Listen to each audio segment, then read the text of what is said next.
আজকে চলছে খিচুড়ি বানানোর জন্য প্রিপারেশন। তো খিচুড়ি বর্ষাকাল মানে যে খিচুড়ি বানাতে হবে আমার কাছে এরকম কোনো বাঁধা ধরা নিয়ম নেই, তবে বর্ষাকালে বা বৃষ্টি হলে খিচুড়িটা ভালো লাগে।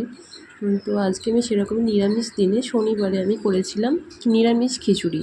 তো আমি আলাদা করে গোবিন্দভোগ চাল বা কিছু নিইনি, আমি নর্মাল আমাদের লাল বাবা মিনিকেট চালই নিয়েছিলাম। তার সাথে নিয়েছিলাম মুগের ডাল আর ছোলার ডাল। তো আর সবজির জন্য কিছু নিয়েছিলাম গাজর আর গাজর দিয়েছিলাম, বিট দিয়েছিলাম আর কুমড়ো দিয়েছিলাম, আমি আলুটাও দিইনি।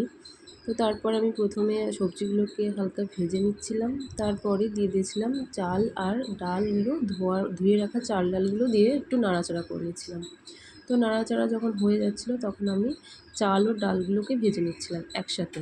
তার মধ্যে আমি আদা, জিরে বাটা, লঙ্কা বাটা দিয়ে নাড়াচাড়া করেছি এবং তার সাথে একটু ভাজা জিরে গুঁড়োও দিয়েছি। এরপর হাওয়ার মুখে মুখে আমি ঘি দিয়ে নামিয়ে পরিবেশন করেছি গরম গরম খিচুড়ি।